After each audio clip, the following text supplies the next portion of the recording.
ஹாய்ங்க எல்லோரும் எப்படி இருக்கீங்க? நாங்கள் ரொம்பவுமே நல்லாயிருக்கோம். நான் வந்து என்னோடய சேனலில் இது ஃபஸ்ட்டு ஒரு லாங் வீடியோவோ க்ரியேட் பண்ணி போடுறேன். நிறையா கண்டென்ட்டை ஆட் பண்ணியிருக்கேன். உங்களுக்கு பிடிக்கல அப்படின்னு சொல்லிச்சுன்னா நீங்கள் ஸ்கிப் பண்ணிக்கோங்க. முடிஞ்ச அளவுக்கு இன்ட்ரெஸ்டிங்காகவும் சூப்பர்பாகவும் இனிமேல் போட ட்ரை பண்ணுறேன். இதுதான் என்னோடய ஃபர்ஸ்ட் வீடியோவில் நான் ட்ரை பண்ணியிருக்கேன். நல்லா இல்லைனாலும் என்ன நல்லா இல்லை, என்ன பிடிக்கல அப்படின்னு சொல்லி கண்டிப்பாக கமெண்ட் பண்ணுங்கள். அப்போ தான் அதை ரெக்டிஃபை பண்ணுறதுக்கு எனக்கு கொஞ்சம் ஈஸியாகவும் நல்லாவும் இருக்கும். ஸோ மல்கோவா மாங்காய் கிடச்சிதுங்க. ஒரு 10 மாங்காய், ஒரு 7-8 மாங்காய்க்குள்ளே தாங்க இருக்கும். பெருசாக இருந்துச்சுங்க. அதில் தான் ஊறுகாய் போட்டிருந்தோம். மாங்காய் கட் பண்ண வீடியோ ஒன்று, ஊறுகாய் போட்ட வீடியோ வேறேங்க. ஸோ என்னடா மாங்காய் கட் பண்ணணும் ஊறுகாய் போட்டாங்களா அப்படின்னு நினைக்காதீங்க. நான் வீடியோ எடுத்து வச்சுருந்தது எல்லாத்தையுமே கம்பைன் கிளிப்ஸ் பண்ணி போட்டிருக்கேன். எவ்வளோ பேத்துக்கு மாங்காய் ஊறுகாய் பிடிக்கும்னு சொல்லுங்கள். என்னோடய பர்சனல் ஃபேவரேட் வந்து மாங்காய் ஊறுகாய் தாங்க. எனக்கு மாங்காய் ஊறுகாய் ரொம்ப ரொம்ப ரொம்ப ரொம்ப பிடிக்குங்க. எவ்வளோ பேத்துக்கு பிடிக்கும்னு சொல்லுங்கள். ஸோ இந்த ப்ராசஸெல்லாம் முடிச்சுட்டு மாங்காய் ஊறுகாய் இதெல்லாம் அம்மா வீடுங்க. அதுக்கப்புறம் எங்கள் வீட்டில் கொஞ்சம் க்ராசரி ஷாப்பிங் போயிருந்தேன். டிமார்ட் தாங்க போயிருந்தேன். இப்போ யூஸ்வலாக எங்களுக்கு நியர்பைலேயே டிமார்ட் ஓப்பன் பண்ணியிருக்கனால அங்கே தான் போகிறேன். ரேட்டு கம்மி, அதையெல்லாம் தாண்டி எனக்கு தெரிஞ்சு கொஞ்சம் திங்ஸை வாங்கி வச்சுக்கிட்டா கொஞ்சம் வெரைட்டிஸும் இருக்குங்க. வாங்கி வச்சுட்டா கொஞ்ச நாள் போகிற மாதிரி எனக்கு ஒரு ஃபீல் ஆகுது. அதில் வந்து நான் இந்த மிக்ஸ்டு என்ன சொல்கிறதுன்னு எனக்கு தெரியலைங்க. பட்டாணி, சுண்டல், சோயா எல்லாமே இருந்துச்சு. எனக்கு இது நல்லாவே ஹெல்த்தியாகவும் இருக்குது. இந்த என்ன சொல்கிறதுங்க, இந்த அரைச்ச குழம்பு அந்த மாதிரிலாம் வச்சா ரொம்ப டேஸ்ட்டாக இருக்குங்க. நீங்கள் யாராவது டிமார்ட் போகிறவங்களா இருந்துச்சுன்னா கண்டிப்பாக இதை வாங்கி ட்ரை பண்ணிங்க. மட்டன் குழம்பு ஃப்ளேவரில் கிடைக்குதுங்க. ஸோ கொஞ்சம் ரொம்ப பேசிக் எசென்ஷியல், பாப்பாவோட சோப்பு, உப்பு அந்த மாதிரி திங்ஸ் தான் வாங்கியிருந்தீங்க. நான் வந்து எப்போவுமே லாட்டாக வாங்கி டம்ப் பண்ணி வைக்க மாட்டேங்க. இது வந்து குயிக்காக ஒரு கெட் ரெடி வித் மீ தாங்க. இது வந்து நாங்கள் கொஞ்சம் ஃபங்க்ஷனுக்காக வெளியே போகும்போது ரெடி ஆகிட்டு இருந்தேன். நான் வந்து இப்போ ரீசெண்டாக பர்சனல் ஃபேவரட் அப்படின்னு சொல்லணுன்னா இந்த செட்டாஃபில் க்ரீம் தாங்க. இந்த செட்டாஃபில் க்ரீம் எப்படி கொடுத்தாங்க அப்படின்னு சொன்னிங்கன்னா, எங்கள் பாப்பா வந்து ஹாஸ்பிட்டல்லேருந்து டிஸ்சார்ஜ் ஆகும்போது ஒரு சின்ன காயம் இருந்துச்சுங்க. அதுக்கு வந்து எங்களுக்கு இந்த செட்டாஃபில் க்ரீம் வந்து சஜஸ்ட் பண்ணியிருந்தாங்க. ஸோ அப்போ வந்து அதுக்கப்புறம் தான் இந்த செட்டாஃபிலை பற்றியே வந்து நான் தெரிஞ்சுக்க ஆரம்பித்தேன். அதாவது இந்த க்ரீம் எதுக்கு யூஸ் பண்ணுறது, மாய்ஸ்சரைசராக யூஸ் பண்ணலாம், இப்படியெல்லாம் தெரிஞ்சுக்கிட்டேங்க. அதுக்கப்புறம் தான் இதை வந்து பர்சனல் ஃபேவரட்டாக யூஸ் பண்ணிகிட்ருக்கேன். ஸோ ரொம்ப சிம்பிள் பேசிக் இது தான். நான் வந்து லாக்டோகெலமைன் யூஸ் பண்ணுவேன். ஃபஸ்ட்டு லாக்டோகெலமைன் மட்டும்தாங்க யூஸ் பண்ணிகிட்டு இருந்தேன். இப்போ தான் செட்டாஃபில் க்ரீம் போட்டு மாய்ஸ்சரைஸ் பண்ணிவிட்டு லாக்டோகெலமைன் யூஸ் பண்ணுறேன். அவ்வளோதாங்க போட்டு வைப்பேன். ஒரு எனக்கு செட் ஆகிற மாதிரி ஒரு ஷேட் லிப்ஸ்டிக் போடுவேன். வேணும்னா லைட்டாக ஐப்ரோஸ் பண்ணுவேங்க. அவ்வளோதான், பெருசாக பண்ண மாட்டேன். ஸோ எங்கே போனோம் அப்படின்னு பார்த்தீங்கன்னா, குருவாயூர் கோயிலுக்கு போனோங்க. என்ன சொல்கிறது, ஒரு பாப்பாவுக்கு வந்து ஒரு வேண்டுதல் இருந்துச்சு. அங்கே சாப்பாடு ஊட்டணும் அப்படின்னு சொல்லிட்டு, சாப்பாடு எப்போ ஊட்டினோன்னா ஆல்மோஸ்ட் 9 to 10 months ஆயிடுச்சுங்க. சாப்பாடு நாங்கள் ஆல்ரெடி இங்கே லோக்கல்லையே வேற ஒரு கோயிலில் ஊட்டிட்டு எல்லாமே கொடுக்க ஆரம்பிச்சிட்டேன்.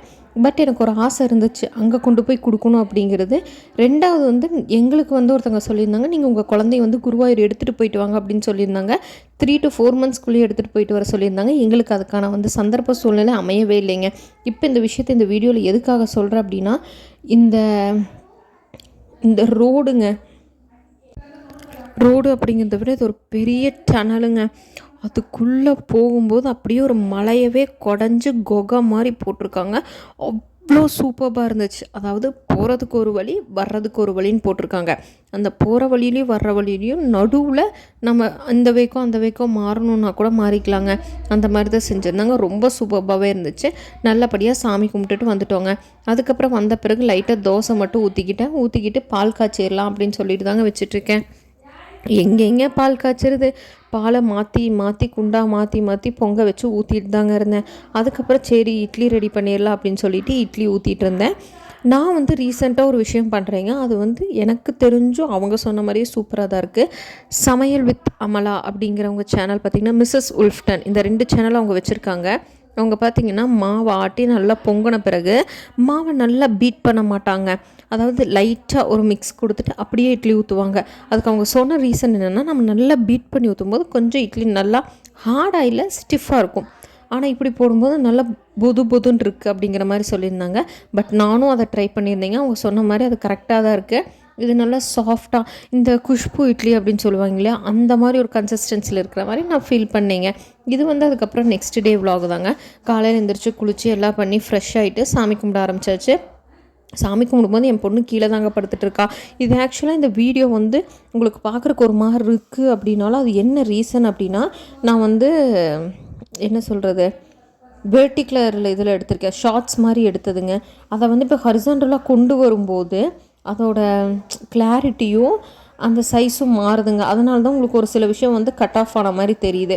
ஸோ நானும் என் பொண்ணும் சேர்ந்து சாமி கும்பிட்டுருவோங்க. எப்போவுமே சாமி கும்பிடும்போது அவளை பக்கத்தில் படுக்க வச்சுருப்பேங்க. அவள் இன்னும் ரோல் ஆகலாம் வரமாட்டாங்க. அதனால் கொஞ்சம் சேஃபாக தான் இருக்கும். ஸோ படுக்க வச்சுட்டு இது பண்ணி நாங்கள் 2 பேரும் எப்போவுமே சாமியை ஒட்டுக்காக தான் கும்பிடுவோம். ஸோ நான் விழுந்து கும்பிட்டோன்னா அவளும் திரும்பி படுத்து என்னமோ தட்டிகிட்டு இருக்காங்க. அதுக்கப்புறமா சாம்பிராணி புகை போட்டேன். சரி ரொம்ப நாள் ஆச்சு போட்டு அப்படின்னு சொல்லிட்டு சாம்பிராணி எல்லாம் போட்டு திருப்தியாக சாமி கும்பிட்டாச்சுங்க. திருப்பி என்ன வேலை? சமைக்கணும், கிச்சனுக்கு போகணும். ஒரு வீடியோவில் ஒரு விலாகராக அதுவும் கல்யாணம் ஆனவங்களா குழந்த இருக்கிறவங்களா என்ன காட்டுவாங்க அப்படின்னீங்கன்னா 90% கிச்சன் தாங்க காட்ட முடியும். ஏன்னா வந்து 90% நம்மளும் அதுக்குள்ளே தாங்க இருக்கோம். அதுக்காக அதுதான் வேலையா அப்படின்னெல்லாம் நினைக்கிறது 2வது விஷயங்க. நம்ம பிரேக்ஃபாஸ்ட் செஞ்சுதாகணும், லஞ்ச் செஞ்சுதாகணும், டின்னர் செஞ்சுதாகணும். இந்த மாதிரி எல்லா விஷயமும் நம்ம செஞ்சு தாங்க ஆகணும். அதை தாண்டி நம்ம ஒர்க் பண்ணாலும் சரி பண்ணாட்டாலும் சரி, நம்மளுக்கு இன்கம் இருந்தாலும் இல்லைனாலும் இந்த விஷயத்த செஞ்சு தான் ஆகணுங்க. பட் இந்த விஷயத்தை தாண்டி நாம் வெளியே வந்து ஒரு விஷயத்தை சக்சீட் பண்ணுறது தான் நம்மக்கிட்ட இருக்கிற டேலண்ட்டை நம்ம ப்ரூவ் பண்ணுற மாதிரி இருக்குங்க. ஸோ கண்டிப்பாக அந்த மாதிரி ஒரு சில விஷயங்களும் யோசித்து வச்சுருக்கேன். ஸ்டெப் பை ஸ்டெப்பாக தாங்க செய்யணும். ஒரு பிகினிங்லேயே போயிட்டு எல்லா விஷயத்தையும் நம்ம இது செய்யணும் அதை செய்யணும்னு யோசிக்க முடியாது இல்லைங்க. யோசிக்க முடியாது. இன்னொரு விஷயம் முக்கியமாக சொல்கிறீங்க, நம்ம என்ன விஷயத்தை யோசிக்கிறோமோ, என்ன பண்ணணும்னு நினைக்கிறோமோ, நம்ம லைஃப்பை பற்றி ஜென்ரலாக ஒரு விஷயம் இல்லை. அதாவது நான் வந்து கடைக்கு போகிறேன், தக்காளி வாங்க போகிறேன், அந்த மாதிரி விஷயத்த சொல்லிங்க. நம்ம லைஃப்பில் இதை பண்ணணும், நெக்ஸ்ட் ஸ்டெப் இப்படி வைக்கணுங்கிறது முக்கியமாக யார்கிட்டையுமே சொல்லாதீங்க. ஃபேமிலி, ஃப்ரெண்ட்ஸ், ரிலேட்டிவ்ஸ், நம்ம அந்த விஷயத்தில் சக்ஸஸ் ஆனால் மட்டும்தான் அவங்க அதை அக்செப்ட் பண்ணிக்குவாங்களே தவிர, அதை பண்ணாமல் இருந்திருந்தோம், நான் இப்படி பண்ணுறேன் அப்படி இப்படின்னு சொல்லிட்டு அதை வந்து நம்மளால் பண்ண முடியலன்னாலோ இல்லை அது ஒரு வேளை ஃப்ளாப் கூட இருக்காதுங்க, ரொம்ப ரீச் ஆகாமல் இருக்கலாம். அதாவது இப்போ நம்ம ஒரு பிஸ்னஸ் ஸ்டார்ட் பண்ணுறோம் அப்படின்னா அது ரொம்ப டாப் லெவலில் போகாமல் ஒரு பேசிக்காக போய்ட்டு இருந்தால் கூட அது என்ன நடக்குது, அது என்ன ஆகுது அப்படின்னு சொல்லுவாங்க. அதுவும் லேடிஸ்க்கு முக்கியமாக இதுக்கு நீங்கள் இதுவே செய்கிறதில்ல, இந்த வீட்லேயே நாங்கள் இந்த வேலையை செஞ்சிட்ருக்கோம், அந்த வேலையை செஞ்சிட்ருக்கோம் நிறைய கமெண்ட் வருங்க. ஸோ கமெண்ட்டை கட் பண்ணணும் அப்படின்னா நம்ம செய்கிற விஷயத்தை வந்து சொல்லாமல் இருக்கிறது தாங்க நல்லது. நம்மளுக்கு என்ன வேணுமோ அதை அடுத்தடுத்த ஸ்டெப் நம்ம ஃபேமிலிக்கு எது நல்லதோ, நம்ம குழந்தைக்கு நம்ம ஹஸ்பண்டுக்கு எது நல்லதோ அதை செஞ்சுட்டு போயிட்டே இருக்கணுங்க. ஸோ அன்றைக்கி ஈவினிங் பார்த்தீங்கன்னா செம்ம மழைங்க. இதை நான் எக்ஸ்பெக்ட் பண்ணவே இல்லை. ஆக்சுவலி நான் இந்த வீடியோ எடுக்கும்போது அரௌண்ட் 6:30 தாங்க இருக்கும். மிட் நைட் மாதிரி எனக்கு ஃபீல் ஆச்சுங்க. நாங்கள் கொசு வருதுன்னு சொல்லி கதவை சாத்தி வச்சுருந்தோம். கதவை திறக்கலாம் அப்படின்னு பார்த்தா என்னால் சத்தியமாகவே நம்ப முடியல. நான் வீடியோ எடுக்கவே டைமை தான் பார்த்தேன். நம்ம தான் ஏதாவது மறந்து ரொம்ப நேரம் தூங்கிட்டோமா அப்படிங்கிற அளவுக்கு இருந்துச்சுங்க. பட் ரொம்ப சூப்பராக சில்லுன்னு இருந்துச்சு. ஸோ அந்த கண்டினியூஸாகவே 2-3 நாளாக கொஞ்சம் மழை அந்த மாதிரி இருக்கிறதெல்லாமும் நல்லா இருந்துச்சுங்க. இதெல்லாம் வந்து 1 வீக் முன்னாடி எடுத்த வீடியோ. ஸோ நிறைய பேர் எங்கடா இப்போ மழை பெஞ்சிட்ருக்கு அப்படின்னு சொல்லி யோசிக்காதீங்க. நான் ஆல்ரெடி சொன்ன மாதிரி நான் வீடியோஸ்க்காக விலாகுக்காக நிறைய வீடியோஸ் எடுத்து வச்சுருந்தேன். ஸோ அதெல்லாம் தான் 1 by 1 இருந்தது எல்லாம் நான் உங்களுக்கு ஒரு கிளிப்பை ஆட் பண்ணி அப்லோட் பண்ணுறேங்க. அதே மாதிரி இதை நெக்ஸ்ட் டே மார்னிங் என் பொண்ணை வாக்கரில் போட்டு வெளியே உட்கார வச்சுருக்கேங்க. வெளியே மட்டும்தாங்க வாக்கரில் உட்கார்றா. அதுவும் வந்து இந்த பக்கம் அந்த பக்கம் சுற்றிட்டு அப்படியே வேடிக்கை பார்க்கறதுனால நான் ஒரு கப் ஆஃப் காஃபி போட்டேன், குடிச்சிட்டு போண்டா போடலன்னு ஆரம்பித்தேங்க. அந்த போண்டா போடும்போது நல்லா தான் இருந்துச்சு. அதை எடுக்கிறதுக்குள்ளே என் பொண்ணு ரெஸ்ட் ரூம் போய் அவளை கழுகி அதை பண்ணி சிம்மில் வச்சு, ஸோ கடைசியாக ஒரு கருகுன போண்டா கிடச்சிதுங்க. சரி நமக்கு இன்றைக்கி ஆண்டவன் எழுதுனது இவ்வளோதான் அப்படின்னு நினச்சி அதையே சாப்பிட்டேங்க. அன்றைக்கி ஈவினிங்கு பார்த்தீங்கன்னா மழை வந்துருச்சுங்க. பட் கிளைமேட் வந்து அந்தளவுக்கு இருட்டலாகல, கொஞ்சம் நல்லா இருந்துச்சு. எனக்கு என்னமோ இந்த மாதிரி கிளைமேட் இருந்து மழை வர்றது வந்து ஓகே அப்படிங்கிற மாதிரி தோணுதுங்க. அந்த மாதிரி ரொம்ப இருட்டாக இருந்தால் பீஸ்ஃபுல்லாக என்ஜாய் பண்ணவும் முடியல, ஒரு மாதிரி பயமாக இருக்கிற மாதிரி இருந்தது. அது ஒரு மாதிரி இருந்துச்சுங்க. சரி மழை வருதே, சூடாக ஏதாவது சாப்பிடும் போகும்போது எப்போவுமே முட்டை ஸ்டாக் இருக்குங்க. தோசை மாவு இருந்துச்சு. சரி ஒரு தோசை மாவில் முட்டை போட்டு கொஞ்சமாக இட்லி பொடி ஆட் பண்ணி தாங்க சாப்பிட்டேன். நான் வந்து ரசம் வச்சு சாப்பிட்டேங்க.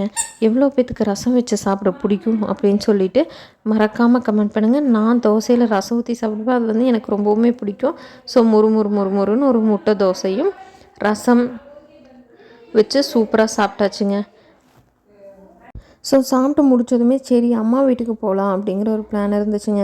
ஈவினிங் வந்து என் ஹஸ்பண்ட் வந்து ஓகே சரி அங்கே போகலாம் அப்படின்னு சொல்லிட்டாரு. சரி போய் ஒரு 2 டேஸ் இருந்துட்டு வந்தால் நமக்கு கொஞ்சம் ரெஸ்ட் எடுத்த மாதிரி இருக்கும்.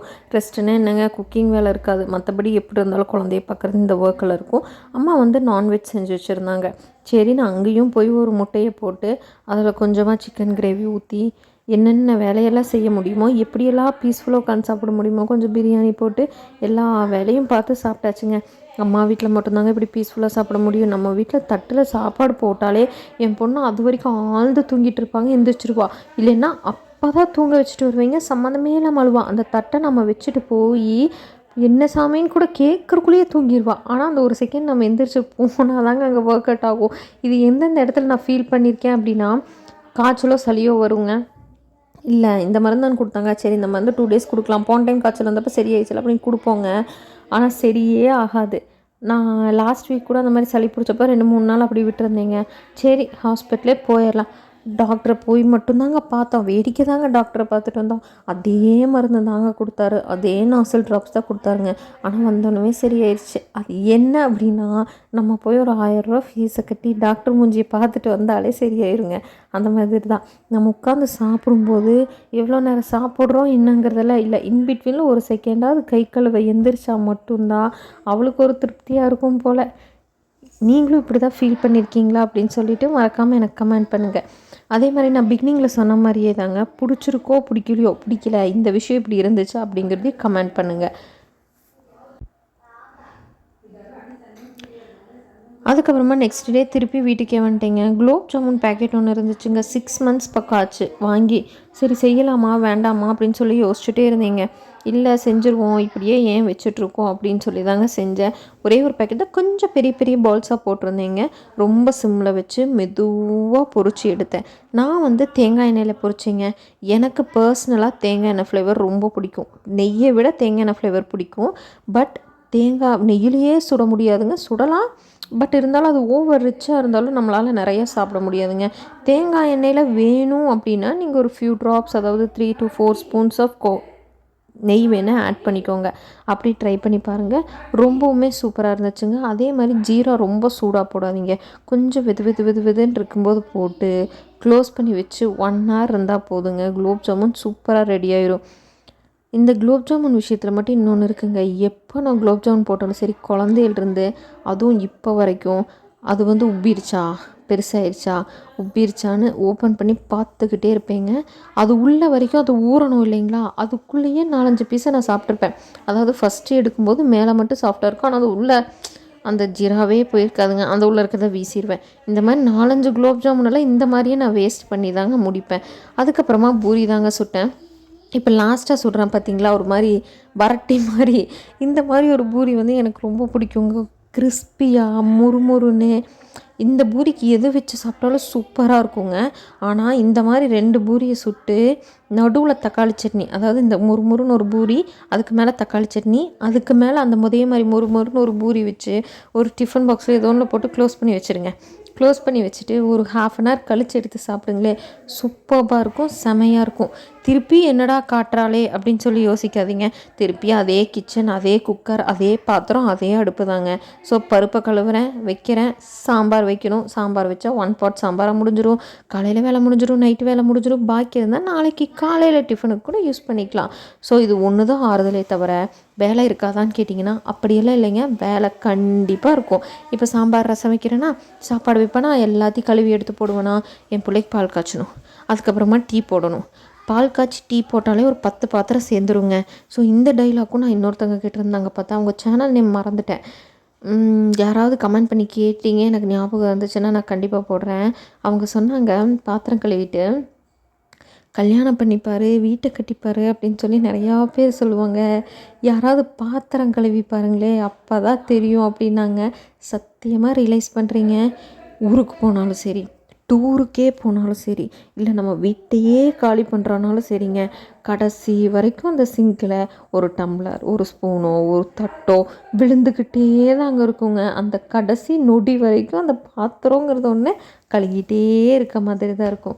ஸோ வேறு வழி இல்லை, நம்மளும் சிரிச்சுட்டு எல்லாத்தையும் மேனேஜ் பண்ணுற மாதிரி நடிச்சுட்டு போக வேண்டியதுதான். ஸோ இந்த லாஸ்ட் கிளிப் பார்த்திங்கன்னா, என் குழந்தைக்கு வந்து மொட்டை அடித்து காது குத்துனோங்க. எங்கள் அப்பா மடியில் வச்சு தான் மொட்டை அடித்து காது குத்தணும். என் பொண்ணு கொஞ்சம் அழுதுட்டாதான், சரி அழுகதானே செய்வாங்க, அதுக்கு என்ன பண்ண முடியும் அப்படின்னு சொல்லிட்டு பிடிச்சி அமுத்திக்கு மொட்டை அடித்து காது குத்தியாச்சுங்க. மொட்டை அடிக்கும் போது அழுதான்னு சொன்னாங்க. நாங்கள் வந்து எந்த மாதிரி வீடியோ கிளிப்ஸும் எடுக்கலைங்க.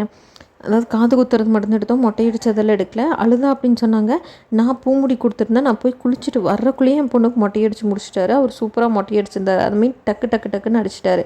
அதே மாதிரி தாங்க காது குத்துறவரும் சூப்பராக குத்தி விட்டுருந்தாருங்க. அதுக்கு முன்னாடி நாங்கள் கொஞ்சம் ஜெல் வச்சுருந்தோம். அதனால அவள் குத்தி எடுத்தோன்னே அவள் ரிலாக்ஸ் ஆகிட்டா. பட் ஒரே ஒரு விஷயம் என்னென்னா, எங்கள் அப்பா அண்ணா தாத்தா தாத்தா தாத்தான்ட்டு போயிடுவாங்க. பட் இந்த மொட்டையை அடித்தனால என்னாச்சுன்னா எங்கள் அப்பாட்ட கொஞ்சம் நேரம் போகலைங்க. அதுக்கு அடுத்தது என்னங்க, எகெயின் ஒரு ரொட்டீன் தான். ஸோ இந்த இடத்துல முடி இருக்கேன்னு பார்க்காதீங்க. மொட்டை அடித்து ஒரு வாரத்துக்கு அப்புறம் எடுத்த வீடியோ இது. என் பொண்ணு வந்து உள்ளே வராமல் இருக்கிறதுக்கு பிளாக் பண்ணி அந்த இது வச்சுருக்கேங்க. அதுக்கு ரீசன் என்னென்னா வந்து அதை இழுத்துட்றா அதில் அதெல்லாம் இல்லைங்க, அதை கூட பரவாயில்ல. அந்த வாக்கர் வந்து காலில் அடிச்சிச்சின்னு வச்சுக்கோங்களேன், மரண வலியாக இருக்குங்க. எவ்வளோ பேர் இதை ஃபீல் பண்ணியிருக்கீங்கன்னு தெரில, பயங்கரமாக வலிக்குதுங்க. இந்த வீடியோவை வாக்கர் மேக் பண்ணுறவங்க யாராவது பார்த்தீங்கன்னா கீழே வந்து ஏதாவது ஒரு சாஃப்ட் எட்ஜஸாக குஷன் மாதிரி இருக்க மாதிரி கொடுங்க. வலியே தாங்க முடியறது இல்லைங்க. ஸோ கடைசியாவது இதில் தாங்க முடிக்கிறேன். என்ன பண்ணாலுமே அந்த சிங்கில் 4 தட்டு 4 டம்ளர் 4 ஸ்பூன் இருந்துகிட்டே தாங்க இருக்கும். அதை நம்ம கழுகிட்டே தான் இருக்கணும். அதே மாதிரி இன்னொரு சேனலில் சொன்னாங்க, நான் வந்து ஃபஸ்ட்டு படிக்காமல் இருந்தேன், அப்போ நான் பாத்திரம் கழுவிட்டு இருந்தேன், இப்போ நான் படித்து முடித்து டிகிரி வாங்கி எல்லாமே பண்ணி நான் வெஷல் வாஷ் பண்ணிகிட்ருக்கேன் அப்படின்னு சொல்லி சொன்னாங்க. ஸோ வார்த்தையும் லாங்குவேஜும் தான் மாறுதே தவிர நம்ம அதைத்தான் பண்ணிகிட்ருக்கோம். அதே மாதிரி பிகினிங்கில் நான் சொல்ல மாதிரி தான், நம்ம பாத்திரம் கழுவுறோம், நம்ம சமைச்சிட்டே இருக்கோம் அப்படின்னு சொல்லி நம்மளே தாழ்த்திக்கவும் கூடாதுங்க. நம்மளாலையும் முடிகிற சில விஷயங்கள் இருக்கும். அதுக்கு நம்ம தான் நம்ம லைஃப்பை ஸ்டெப் எடுத்து முன்னாடி போகணுமே தவிர யாருமே எதுக்காகவும் ஹெல்ப் பண்ணவே மாட்டாங்க. நம்ம தான் நம்மளை மாற்றிக்கணும். கடைசியாக சொல்கிற இந்த விஷயம் என்னென்னா, பீதாம்பரி போட்டு நான் இந்த பித்தளை பாத்திரம் கழுவிருக்கீங்க, எதுவுமே போடாதீங்க. நான் எண்ணெய் போடுறதுக்காக கூட சோப்போ ஆயில் எதுவுமே, ஜஸ்ட் அந்த தட்டை எடுத்துகிட்டு வருவேன், விளக்கு எடுத்துகிட்டு வருவேன், பீதாம்பரி தொட்டி என் கையில் தேய்ப்பேங்க. ரொம்ப இந்த இது மாதிரி இருக்கிற இடத்துல ப்ரஷ் வச்சு தேய்ப்பேன். ஏன்னா வந்து கை வலிக்கும் அப்படிங்கிறனால மட்டும்தான் அந்த ப்ரஷ் வச்சு அந்த இடத்துல இன்சர்ட் பண்ணுவேனே தவிர அவ்வளோ சூப்பராக இருக்குங்க. இந்த வீடியோ பிடிச்சிருந்தான்னா லைக் பண்ணி கமெண்ட் பண்ணுங்கள்.